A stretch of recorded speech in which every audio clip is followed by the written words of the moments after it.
আসসালামু আলাইকুম everyone. I hope তোমরা সবাই অনেক ভালো আছো, আমিও ভালো আছি। তো অনেকদিন পর একটা ভিডিও নিয়ে আসলাম, কজ আমি এতদিন বিজি ছিলাম, দ্যাটস ওয়াই আমি কোনো ভিডিও আপলোড করতে পারিনি। তো এখন থেকে ভাবছি ইনশাল্লাহ রেগুলার থাকবো। তো হঠাৎ করেই আমরা একটা রেস্টুরেন্টে চলে আসি অ্যান্ড এখানে এসে আমরা প্রথমে পেয়ে যাই ওয়েলকাম ড্রিঙ্কস। এটা খেতে কিছুটা জিরার ফ্লেভার ছিল আর আমার কাছে ভালোই লেগেছিল খেতে, তাই আমি পুরোটাই খেয়ে ফেলছিলাম। দেন আমাদের খাবারগুলো এসে পড়ে। এখানে আমরা অর্ডার করেছিলাম সেট মেনু অ্যান্ড এই তো আমাদের খাবার এসে পড়েছে। তো দেখতে তো সুন্দরই দেখা যাচ্ছিল অ্যান্ড খেলে বোঝা যাবে যে খাবারগুলো আসলে কেমন।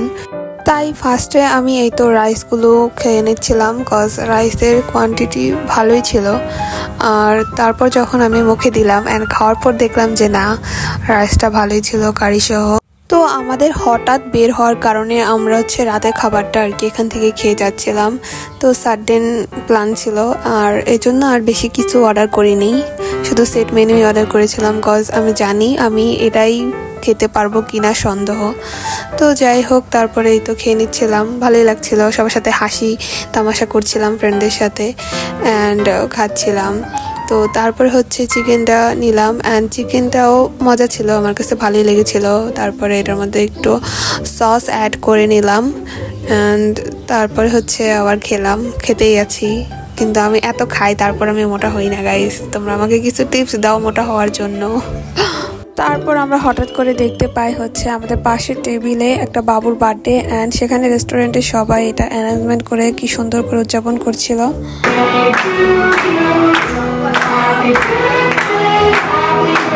তো যাই হোক, এখানে আমরা খাবার টাবার শেষ করে আমরা একটা সফট ড্রিঙ্কস নেই, তারপরে সবাই এটা মজা করে খাই। ওর সবাই মিলে কিছুক্ষণ আড্ডা দেই, গল্প করি সবাই একসাথে অ্যান্ড তারপর আমরা এখানে একটু ফটোশ্যুট করি। শুধু এই জায়গাটাই ছিল একটু ভালো অ্যান্ড যাই হোক, তারপরে এখানে একটু ভিডিও করে ঢং টং করে তারপর বাসার দিকে রওনা করি। সো গাইস, আজকের ভিডিওটা এই পর্যন্তই। So tata, bye bye.